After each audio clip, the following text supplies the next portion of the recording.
வணக்கம். திருமந்திரம் பாடல் 29. காணனில்லாயடியேன் குறவே யாருளம் நாணனில்லேன் உனை நான் தழுவி கோலனில்லாத குணத்தடியார் மனத்து ஆணியனாகி அமர்ந்து நின்றானே. இந்த பாடலோட பொருள்: காணனில்லாய் அடியேற்கு உறவு யார் உலர். காணனில்லாய், நான் உன்னை காண கருணை செய்யாதிருக்கின்றாயே. அடியேற்கு உறவு யார் உலர், உன்னை விட்டால் எனக்கு உதவக்கூடியவர் வேறு யார் இருக்கிறார்கள்.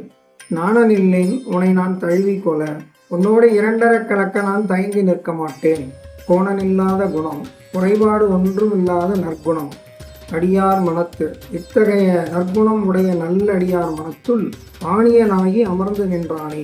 ஆணி அடித்தார் போல ஆழப்பதிந்து அங்கே நிலை கொண்டிருப்பவன் நீதானே பெருமானே என்று குறிப்பிடுகின்றார். காணனில்லாய் அடியேற்கு உறவு யார் உலர், நாணனில்லேன் உனை நான் தழுவிக்கொள்ள, கோணனில்லாத குணத்தடியார் மனத்து ஆணியனாகி அமர்ந்து நின்றானே. பெருமானே, நான் உன்னை காணும்படியாய் தோற்றம் கொள். உன்னை விட்டால் எனக்கு உறவென்று வேறு யார் இருக்கிறார்கள். நீ காட்சிப்படின் நான் எந்தவித கூச்சமும் இல்லாமல் உன்னை தழுவிக்கொள்வேன். எந்த ஒரு பேதமும் இல்லாத அடியார் மனத்துள் மூலவேராய் நிலை கொண்டிருப்பவனே.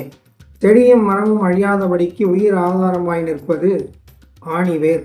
இறைவன் மாறுபாடு இல்லாத அடியார் மனத்துள் ஆதாரப் பொருளாய் அமர்ந்திருக்கிறான் என்று திருமூலர் பாடுகின்றார். பாடல் 30.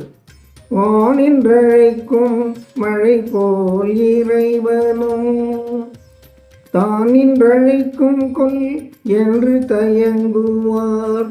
ஆண் நின்றழைக்கும் அதுபோல் என் நந்தியை நான் நின்றழைப்பது ஞானம் கருதியே. இந்த பாடலோட பொருள்: வான் நின்றழைக்கும் மழை போல் இறைவனும் தான் நின்றழைக்கும் கொல் என்று தயங்குவார். வானத்திலிருந்து மண்ணிற்கு தானே இறங்கி வரும் மழை போல் இறைவனுடைய அருளும் தன்னை வலிய வந்து அடையும் என்று சிலர் எண்ணுவர். ஆணின்றழைக்கும் அதுபோல் என் நந்தியை நான் நின்று அழைப்பது ஞானம் கருதியே. கன்றானது பால் வேண்டி தாய்ப்பசுவை அம்மா என்று அழைக்குமே, அதுபோல் நான் என் பெருமானை ஞானம் பெறுவதற்காக அழைக்கிறேன் என்று குறிப்பிடுகிறார்.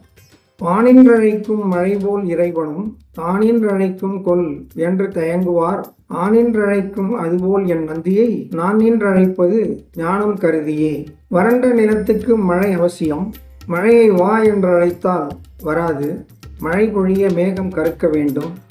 அதுபோல் இறையருளும் தன்னை வலிய வந்து அடையும் என்று சிலர் எண்ணி இறையருளை பெற முயலுவதில் தயக்கமும் காட்டுவர். இறைவன் வலிய வந்து அருள் செய்வான். எப்பொழுது யார் யாருக்கெல்லாம்?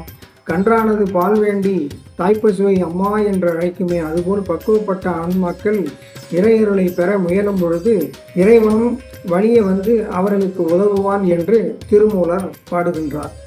நன்றி.